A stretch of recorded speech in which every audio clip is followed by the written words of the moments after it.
A pencil scratches across forbidden pages in the dead of night. June 4th, 1943, and German officer Unoffizier Werner Burkhardt sits in a passenger train rolling through rural Texas, writing words that could get him thrown into solitary confinement by his own commanders. Through the window, something impossible stretches across the American landscape. Electric lights, thousands of them, blazing from every farmhouse, illuminating every street corner, turning the night into an artificial day that extends as far as his eyes can see. Back home in Germany, blackout regulations have kept the entire Reich in darkness since 1940. Even before the war started, rural electrification reached barely 20% of German farms. Yet here, in what Nazi propaganda spent years describing as a collapsed nation on the verge of total ruin, electricity flows as freely as water. The Americans must be lying to us, he writes in trembling handwriting. No nation fighting a war on two fronts could possibly maintain such abundance, but the evidence burns bright outside his window, and denial becomes harder with every passing mile. 1,850 battle-hardened veterans of Rommel's legendary Africa Corps step off that train in Mexia, Texas, and confusion spreads through their ranks like wildfire. These aren't cattle cars packed with standing prisoners. These aren't boxcars with minimal ventilation and no seats. They've been transported in actual passenger trains with cushioned seats and windows they could look through. American soldiers wave them toward waiting trucks, and the Germans exchange glances that all ask the same silent question: where's the devastation we were promised? 3 years of propaganda broadcasts painted a very specific picture of their enemy, a nation torn apart by the Great Depression, its major cities reduced to rubble by imaginary Luftwaffe bombing raids, its people standing in bread lines that stretched for miles, starving and desperate. That picture shatters the moment they arrive at the base. The American guards look healthy, well-fed, almost casual in their demeanor. Buildings have glass windows that aren't boarded up or blown out. Roads show no shell craters. And when they're served their first meal in the mess hall, Captain Hans Lammersdorf will later write in his journal that the portions contained more actual meat than German civilians back home received in an entire week of rationing. Something fundamental doesn't add up, and every man in that camp knows it. The strangeness only intensifies as days turn into weeks, and then months. Geneva Convention standards outlined specific minimum requirements for prisoner treatment, but America appears determined to exceed every single one by a wide margin. The POWs receive beer and wine with their evening meals. Sports equipment arrives for volleyball and soccer games. Local churches get involved, donating books, musical instruments, art supplies, and other recreational materials. Camp administrators organize social events where prisoners can interact with local residents under supervision, and before long, unauthorized romances start blooming between young German soldiers and American farm girls. Officers scramble to maintain proper separation, but the damage to Nazi ideology has already begun. These men were told Americans were weak, decadent, barely holding their society together. Yet, here they are, prisoners of war being treated better than they treated their own conquered populations. But the real mind-breaker, the contradiction that defies all logic, plays out every single day at camps across the American South. At Camp McCain in Mississippi, German POWs walk through the front door of the post-exchange cafeteria, sit at tables covered with clean white tablecloths, and order hot meals served by smiling staff. Their guards, many of them black American soldiers who captured these same Germans on distant battlefields, cannot enter through that same door. they get directed to the kitchen entrance or to a separate building, marked with the word colored in faded paint. Enemy prisoners of the Third Reich dine in facilities that American defenders of democracy are legally barred from entering. Nobody in the American command structure anticipated the war that would erupt inside the camps themselves. Geneva Convention protocols clearly stated that prisoners of war should be administered by their own military hierarchy, and the highest-ranking German officers captured automatically became de facto camp leaders. What looked reasonable on paper became a nightmare in practice. Many of these ranking officers were hardcore Nazi ideologues who had spent decades rising through a system built on brutality and absolute obedience. They had zero intention of letting their carefully constructed worldview crumble just because they'd been captured by inferior forces. Secret courts got established. Tribunals met in dark corners of barracks. Reich discipline got enforced with the same brutal efficiency these men had employed on the battlefield. Between December 1943 and July 1944, American officials documented 6 outright murders, 2 forced cases of prisoners taking their own lives, and 43 instances ruled as voluntary deaths inside German POW camps on American soil. At Camp Tonkawa in Oklahoma, the violence reached its peak when 5 German prisoners cornered Corporal Johannes Kunze in the shower facility and beat him to death over the course of several minutes. His crimes, according to the kangaroo court that had sentenced him to execution, serving as an informant to American authorities and expressing genuine enjoyment of American jazz music, which the Nazis considered degenerate. The other prisoners witnessed the attack, but maintained absolute silence when questioned. American camp authorities found themselves trapped in an impossible situation. International law bound them to respect German internal governance of the prisoner population, yet they were watching a reign of terror unfold right in front of them, powerless to intervene without risking international incident and potential retaliation against American POWs held in German camps. 300,000 agricultural workers had vanished from American farms, pulled into military service, or absorbed into the booming factory work that fed the war machine. The government stared down a genuine crisis as crops rotted in fields, harvests sat incomplete, and food production numbers dropped precisely when the nation and its allies needed them most. The solution arrived wearing enemy uniforms. German POWs got deployed across the entire country in a massive labor program. Texas cotton fields, Kansas wheat harvests, California canneries, Pacific Northwest logging operations. What military planners intended as a purely practical arrangement to solve labor shortages became something far more psychologically devastating to Nazi ideology. At the Higgins boat factory in New Orleans, Louisiana, POWs assigned to various support roles witnessed production capacity that shattered every assumption they'd been raised to believe. 700 boats per month rolling off assembly lines.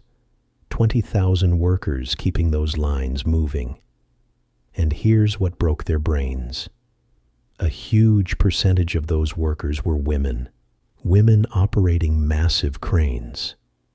Women wielding welding torches. Women managing complex machinery and performing tasks that Nazi doctrine insisted were biologically impossible for the female mind and body. The propaganda these men absorbed since childhood stated unequivocally that only Aryan males possessed the physical strength and intellectual capacity required for industrial production. Yet here were American women, many of them working alongside men of different races, outproducing German facilities that employed exclusively male workers under strict racial guidelines. The numbers just kept getting more impossible to rationalize away through ideology. POWs assigned to work details at Republic Steel's facility in Ohio stood watching in absolute stunned silence as that single plant produced 10,000 tons of steel every single day. To put that in perspective, it outproduced the entire Ruhr Valley industrial region at its absolute wartime peak capacity. Ford's Willow Run factory in Michigan, a facility so large it had its own internal weather patterns, assembled one complete B-24 Liberator bomber every 63 minutes. German military planners had reviewed American industrial capacity estimates before the war and calculated that such production rates were mathematically impossible to achieve. They were wrong. Everything the Reich promised about totalitarian efficiency creating superior results crumbled when confronted with actual democratic industrial output. American factories had accomplished complete retooling from civilian to military production in mere months, transitions that took years back in Germany, even with forced labor. Even more troubling for anyone still clinging to Nazi racial theory, those factories successfully employed Black Americans, white Americans, women, and workers from dozens of different ethnic backgrounds, all collaborating effectively. Aryan supremacy doctrine claimed such diversity would inevitably result in chaos and collapse. Instead, chaos consumed Germany, while American democracy churned out weapons, vehicles, ships, and aircraft at rates that ultimately decided the war's outcome. The War Department made a controversial decision in 1944 that wouldn't be publicly acknowledged for months afterward. They launched a secret program with a goal that made many officers uncomfortable, actively attempting to deprogram Nazi soldiers and reshape their worldview. The secrecy was critical because officials feared German retaliation against American POWs if word leaked that the United States was running what amounted to ideological re-education camps. The Special Projects Division started slow, quietly introducing carefully vetted materials into camp libraries. Books by Thomas Mann, Ernest Hemingway, and other authors who explored themes of democracy, individual freedom, and anti-fascism appeared in German translation on library shelves.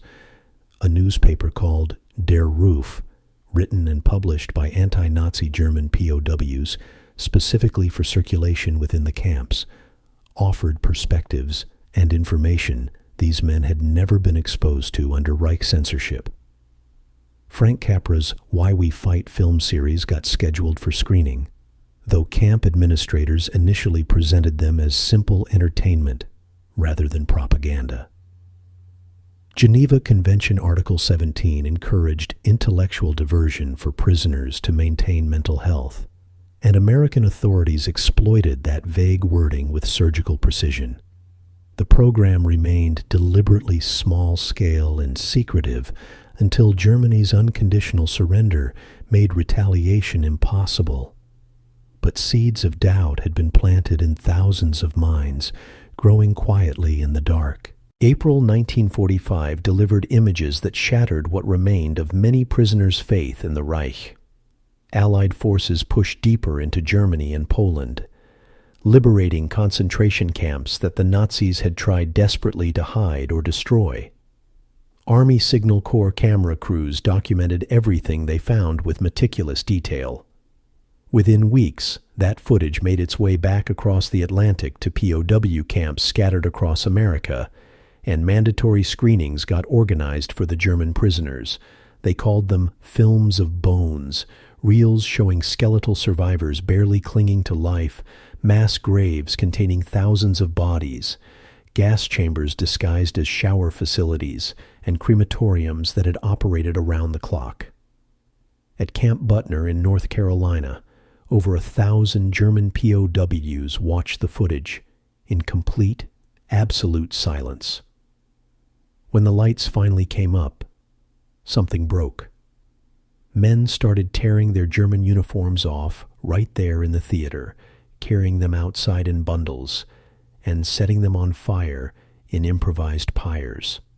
At Camp Shelby in Mississippi, the only sounds during the entire screening were grown men weeping openly. But denial runs incredibly deep when ideology has been pounded into someone's mind since childhood. A significant portion of the prisoners insisted the footage was elaborate Hollywood fabrication, that American studios had built massive sets and hired actors to make Germany appear monstrous. Others acknowledged the camps were real, but claimed they'd been Soviet installations that the Americans falsely attributed to the Reich for propaganda purposes. Even when confronted with undeniable photographic and filmed evidence, the indoctrination maintained its grip on many minds, twisting reality to preserve the worldview they'd built their entire lives around. Corporal Rupert Trimmingham and 8 other Black American soldiers stopped for a meal while traveling from Louisiana to Arizona in 1944. Standard procedure in the segregated South meant they'd be served in the kitchen, hidden away from the white dining area. What Trimmingham witnessed that day would stay with him for the rest of his life and eventually make its way into Yank magazine as a letter that sparked national conversation. About 24 German prisoners of war sat at proper tables covered with white tablecloths. Waitresses smiled as they served them hot food. The POWs talked, laughed, smoked cigarettes, and enjoyed what Trimmingham later described as quite a swell time. Meanwhile, he and his fellow American soldiers, men who had sworn oaths to defend their nation and were willing to die for it if necessary, stood in a kitchen eating their meals while watching enemy combatants receive better treatment. His letter to Yank asked the obvious question that nobody in command wanted to address. These Germans are sworn enemies of our country, so why are they treated better than American soldiers? The contradictions went deeper. At Camp Gordon Johnston in Florida, Black servicemen got assigned to waste disposal for the entire facility, including cleaning latrines that German POWs used. At a camp in Utah, when a Black soldier was placed in charge of a work detail, the German prisoners openly refused to take orders from him. White officers sided with the Nazis, explaining that camp policy didn't allow colored soldiers to supervise prisoners of war. The POWs themselves seemed genuinely bewildered by the entire arrangement. They were being guarded by Black soldiers, taking orders from them within the camp structure, yet watching those same guards get denied access to facilities that prisoners could freely use. Some Germans found the situation amusing, others found it deeply disturbing. But every single one of them recognized the fundamental contradiction at the heart of American power. Nearly 380,000 German POWs cycled through 511 camps established across 45 states during the war years. The vast majority left American soil with perspectives that had been fundamentally altered, though the depth of transformation varied wildly from individual to individual. Hardcore Nazi officers who'd established secret courts and murdered fellow prisoners for ideological crimes departed largely unchanged, their hatred and commitment to Aryan supremacy intact, despite everything they'd witnessed. But thousands of younger soldiers, particularly those who'd spent extensive time working on family farms and in civilian factories, returned to Germany carrying memories and experiences that propaganda could never fully erase. They'd seen genuine abundance in a nation they'd been promised was starving. They'd witnessed functional democracy in a society they'd been told was chaotic and collapsing. They'd observed industrial might that totalitarian efficiency supposedly couldn't be matched against. Many maintained genuine friendships with American families for decades after returning home, exchanging letters regularly and even making return trips to visit the farms where they'd once worked as prisoners. Former POW chaplain Alex Funke captured the sentiment when he stated years later, "We all had been won over to friendly relations with the United States." The Reeducation program, though it remained limited in scope and only operated at full capacity after Germany's complete surrender in May 1945, planted ideological seeds that would influence the reconstruction of post-war German society.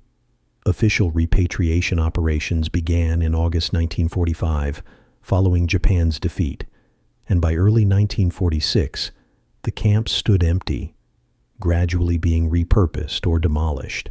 The ultimate irony of the entire prisoner program reveals itself most clearly in what it deliberately wasn't.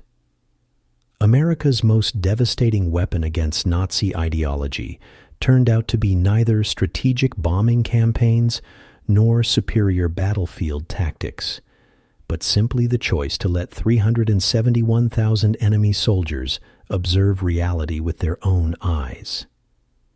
They witnessed industrial production operating at levels that defied every totalitarian prediction about democratic inefficiency. They experienced abundance and prosperity in a nation their propaganda had described as economically collapsed. They watched democratic society function with organizational efficiency that the Reich claimed was impossible without authoritarian control.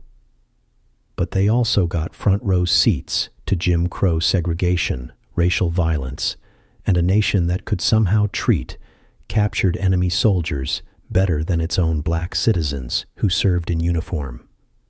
Some prisoners returned to Germany still wrapped tightly in denial, absolutely convinced that concentration camp footage was Hollywood fabrication and that the Reich's defeat resulted from internal betrayal rather than systematic inferiority.